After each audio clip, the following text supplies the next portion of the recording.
میں اسکول کے زمانے میں داڑھی تو آنے لگی تھی تو میں کندھے پہ رومال ڈالتا تھا. تو اسکول کے ایک ماسٹر نے مجھے کہا کہ لائسنس مل گئی آپ کو؟ لائسنس لے لی. کس چیز کی؟ کا مولوی ہونے کی. میں نے کہا مل جائے گی. پہلے سے رومال کندھے پہ ڈالا. خیر جی چند دن جب گزر گئے تو اسکول میں سرحد میں یہ عجیب بات ہے کہ اسکول میں اتنے اخلاق سکھاتے ہیں کہ ہمارے ہاں اتنا مدرسوں میں نہیں سکھاتے. مثلا دیکھو، کسی نے سگریٹ پی لی، شکایت کی، اس کو سزا. کسی نے نسوار کھایا، پٹھانوں کے اسکول میں ماسٹر صاحب ڈنڈا منگوا لیتا ہے. اور محلے کے اماموں سے حاضری منگواتے کہ یہ محلے کا لڑکا ہے، نماز میں آتا ہے یا نہیں. تو اسکول کے اساتذہ نے جمع ہو کر ہیڈ ماسٹر صاحب کو کہا کہ چندہ کرتے ہیں، چٹائیاں اور لوٹے منگواتے ہیں، ظہر کی نماز تو یہاں پڑھنا چاہیے. اس نے کہا کہ بہت اچھی بات.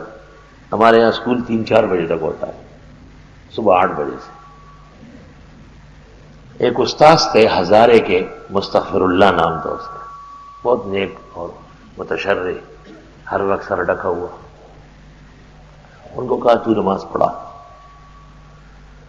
تو مستغفر اللہ صاحب نے چند دن بعد مجھے کہا کہ تم پڑھاؤ، کیونکہ میں کبھی ہوں گا کبھی نہیں ہوں گا، میرے سامنے لڑکے پڑھ لے اطمینان ہو جائے.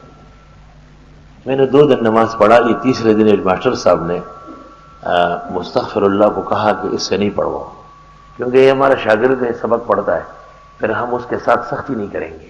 وہاں امام کا بڑا احترام ہوتا ہے. ایک نماز غلطی سے کسی کے پیچھے پڑھی، بس وہ تو ہمارا مالک ہو گیا. ادام نے اس کے پیچھے نماز پڑھی، اور یہاں نماز پڑھو اور پھر اس کے خلاف لگو. یہ تو ایسے زبردست قابل لوگ. خیر مجھے منع کیا کہ آپ نماز نہیں پڑھائے. تو 2-4 دن جب گزر گئے، یا ہفتہ 10 دن گزرے ہوں گے، حضرت الاستاذ مولانا عبدالحنان صاحب کا پیغام آیا کہ زیارت کاکا سے میں میت ہوئی ہے، میں جنازے میں چلا گیا، اور ہمارے ہاں جمعہ آپ پڑھا لیں. میں نے کبھی جمعہ پڑھایا ہی نہیں تھا. وہ تو ظہر ایک نماز پڑھا رہا تھا، وہ بھی منع کیا گیا. لیکن حضرت کا اعتماد اتنا زبردست تھا. کاملین کی نگاہ کامل ہوتی ہے. نہ مجھ سے پوچھا، بس حکم بھیجا کہ ہماری مسجد میں آج تم کو جمعہ پڑھانا ہے. میں نے کہا اچھا. ادھر سے ادھر سے کتابیں دیکھنے لگا، صبح سے مطالعہ شروع کیا. اس زمانے میں 71 کی جنگ پاکستان کی ناکام ہوئی تھی، بالکل یہی حال جیسے طالبان کا، اور بنگلہ دیش علیحدہ ہو گیا تھا مشرقی پاک. میں نے کہا چلو آج اس پر کلام کرتے ہیں. قرآن شریف ادھر ادھر سے دیکھتا رہا. سورۃ فتح کی آیت وَلَوْ قَاتَلَكُمُ الَّذِينَ كَفَرُوا لَوَلَّوُا الْأَدْبَارَ ثُمَّ لَا يَجِدُونَ وَلِيًّا وَلَا نَصِيرًا سُنَّتَ اللَّهِ الَّتِي قَدْ خَلَتْ مِنْ قَبْلُ وَلَن تَجِدَ لِسُنَّتِ اللَّهِ تَبْدِيلًا.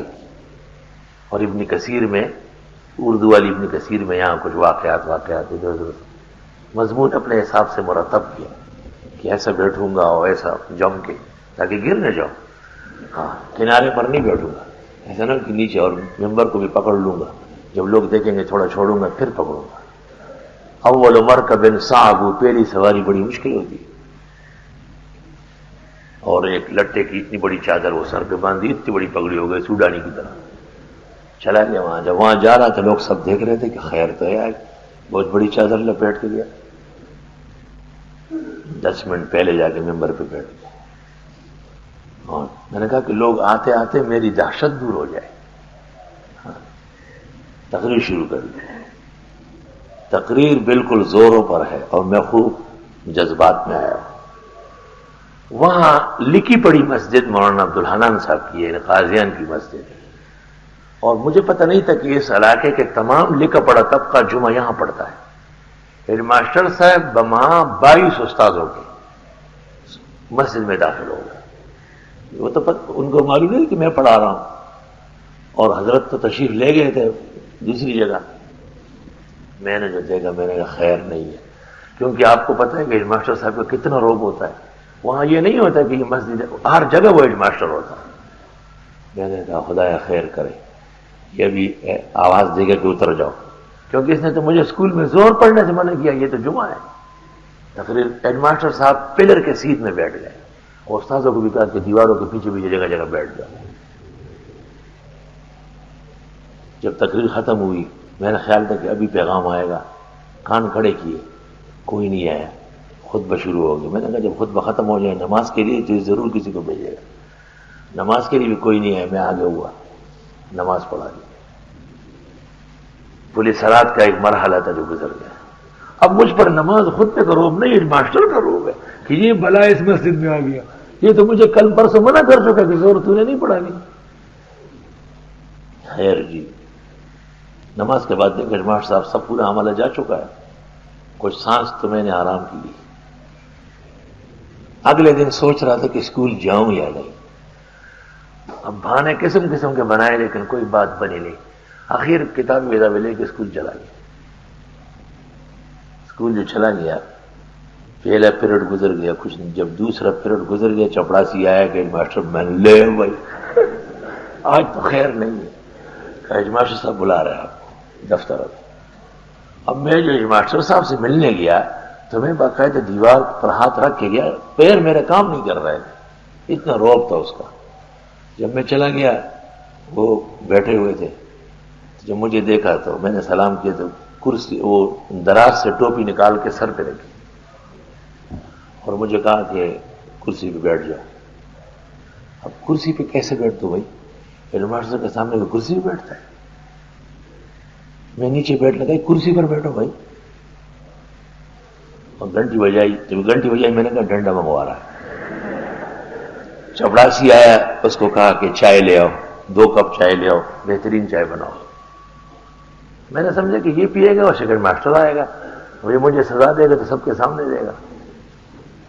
اس کے بعد آنکھیں بند کر کے مجھے کہتے ہیں پہلے تو میں معافی مانگتا ہوں, آپ مجھے معاف کر دیں کہ میں نے آپ کو یہاں ظہر کی نماز سے منع کیا تھا. اللہ نے مجھے اس کا زبردست سبق دے دیا.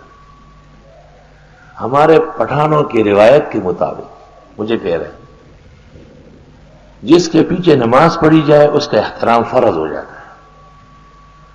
اور چونکہ ہم آپ کو پڑھاتے بھی اسکول میں, اس لیے اس وجہ سے میں نے مستغفر اللہ کو کہا تھا کہ یہ نہ پڑھائیں.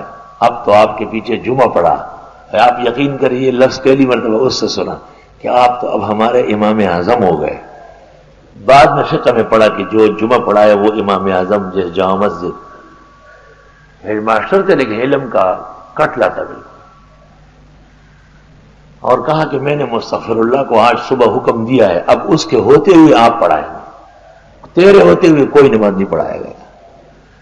اور پھر مجھے شاباش دی کہ میں بہت خوش ہوں, اللہ تعالیٰ نے آپ کو بڑی صلاحیت دی اور آپ کو بات سمجھانے کا بڑا فن ہے. اور وہ ماسٹر صاحب کی بات دیکھے ذرا, اور کہنے لگے کہ مجھے امید ہے کہ انشاءاللہ تعالیٰ آپ بہترین اور بڑے عالم بنیں گے. وہ موجود ہے اب بھی, تشریف لائے. جب کلاس میں گیا لڑکے کہتے ہیں مارا یا ویسے ڈانٹا, کیوں پڑھاتا ہوں جی میں لوگ کیجیے گا, تو میں نے نہیں کیا ہے.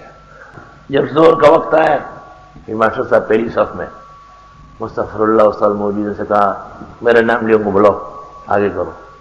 ہیڈ ماسٹر صاحب نے اعلان کیا اس اسکول میں جب تک یہ لڑکا پڑھے گا یہ نماز پڑھائے گا, کوئی اور نہیں پڑھا سکتا. وَمَن يُعَظِّمْ شَعَائِرَ اللَّهِ, جو تعظیم بجا لائے اللہ کے دین کی نشانیوں کی, فَإِنَّهَا مِن تَقْوَى الْقُلُوبِ, امام, مؤذن, خطیب, مدرس, استاذ, طالب, عالم, دینی کتاب, تیپائی پر پاؤں رکھنا, چلانگ مار, سب ناجائز, اللہ کی تعظیم کے خلاف ہے, شاعر اللہ کی تعظیم کے خلاف ہے. فَإِنَّهَا مِن تَقْوَى الْقُلُوبِ, پس بے شک یہ دل کی پرہیزگاری ہے. لَكُمْ فِيهَا مَنَافِعُ, تمہارے لیے اس میں فائدے ہیں. إِلَىٰ أَجَلٍ مُّسَمًّى, ایک وقت مقررہ تک کے لیے. وَثُمَّ مَحِلُّهَا إِلَى الْبَيْتِ الْعَتِيقِ, پھر پہنچانا ہے اس جانور کو پرانے گھر تک.